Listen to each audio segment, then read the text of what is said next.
Hey, everybody. We're celebrating a birthday. It's not mine. Oh, dang.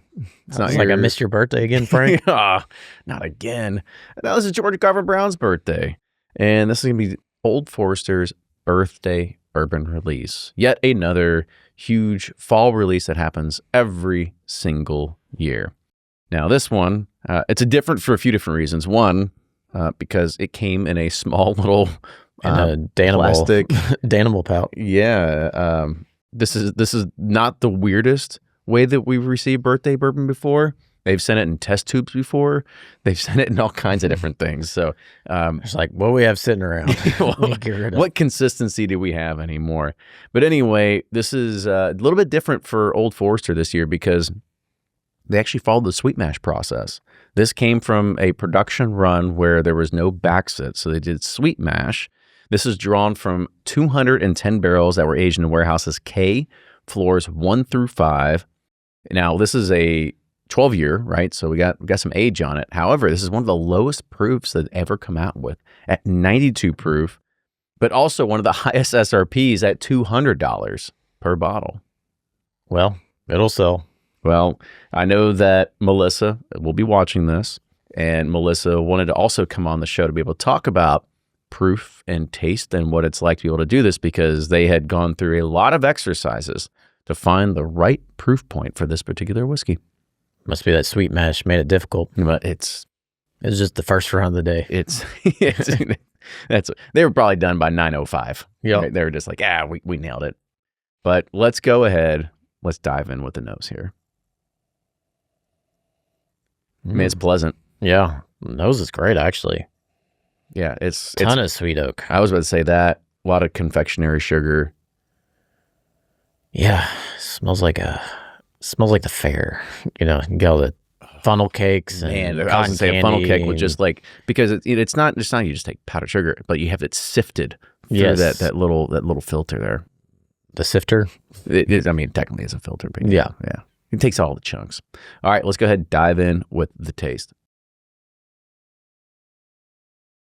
You know, maybe just because I was thinking on the nose, I mean, it does have some like doughy, fried dough kind of aspects to it, that powdered sugar. It's all elephant ears, right? It's all elephant ears. There is some like cinnamon sugar kind of vibes going too. And then I've noticed too, like when you proof things down, it really releases a lot of the oak into the whiskey, and you're getting a lot of that like wet leather, a little bit, a hint of faint cherry pipe tobacco for me.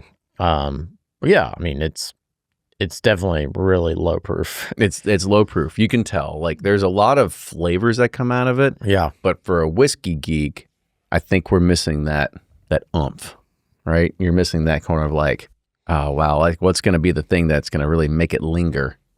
You know, there's some nice things about it. I feel like maybe like 5 to 6 more proof points would have helped it, but I wasn't in the lab, but it just is missing something to it.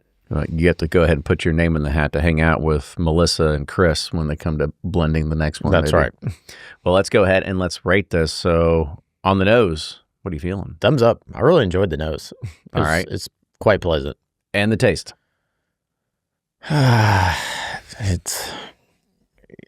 It's a sideways for me. The sigh is just so. I know. it feels like when I just hear you say it, it just feels so like, oh wow, so detrimental. All right, so it's a sideways there, and the finish. Sideways. I mean, this is solid. It's just there's a bar. There's a bar when you have these LTOs coming from big distilleries. It's like, let's bring it, and I just feel like there's more to this whiskey there could have been more to this whiskey. Go back to the sour mash. Yeah, there you go. That's all it took. Yeah. I don't know. Like there's a lot. There's a lot of pleasant things about it. Exactly. There's a lot of pleasant things. You know, it's such a dichotomy of like the flavors of what we see when it comes to Old Forester because we both do not like the blue label cash strength, right? Nope. It's just too hot. It's just too much going on, a little too messy. And then on the flip side, you go too low proof and you're like, well, I kind of want a little bit more. And so sometimes you find their 1910s and 1920s to be in their, or sorry, whichever that, yeah, I think that's it. Kind of being that sort of even ground, that middle. I like layer. the 100 proof single barrels. I feel like Old Forester is perfectly balanced at 100 proof. Mm-hmm.